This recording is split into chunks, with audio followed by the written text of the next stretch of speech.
রাতের তারা আর জাদুর বই। মিতু ছিল খুবই কৌতূহলী একটি মেয়ে। সে প্রতিদিন রাতে তার ঘরের জানালা দিয়ে আকাশের তারাগুলো দেখতে ভালোবাসত।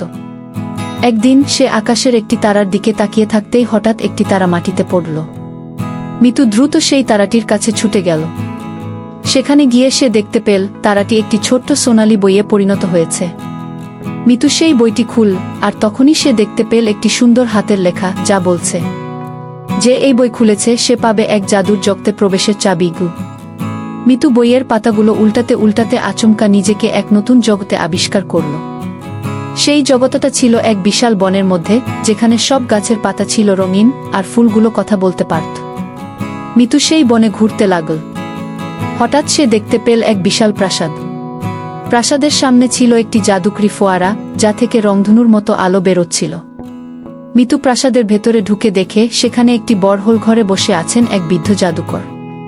তিনি মিতুকে দেখে মৃদু হেসে বললেন, আমি এই জগতের রক্ষক, কিন্তু আমার জাদুর বই হারিয়ে গেছে, যেটা দিয়ে আমি এই জগৎকে সুন্দর রাখতে পারি। মিতু সঙ্গে সঙ্গে সেই বইটি দেখিয়ে দিল।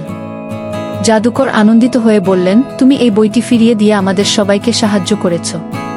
এখন তুমি যা চাইবে তাই পাবে। মিতু বলল, আমি চাই এই জগতে সবসময় খুশি আর শান্তি বজায় থাকুক। জাদুকর মিতুর ইচ্ছা পূরণ করলেন এবং তাকে উপহার দিলেন এক জাদুর কণ্ঠ, যা দিয়ে সে যখনই কিছু বলবে সেই কথা সত্যি হয়ে যাবে। মিতু সেই জাদুকণ্ঠ নিয়ে নিজের জগতে ফিরে এল। এরপর থেকে মিতু তার সেই জাদুর কণ্ঠ দিয়ে সবাইকে সাহায্য করতে লাগল। আর রাত হলে সে আকাশের তারাগুলোর সাথে কথা বলতো, যারা তার নতুন বন্ধু হয়ে উঠেছিল।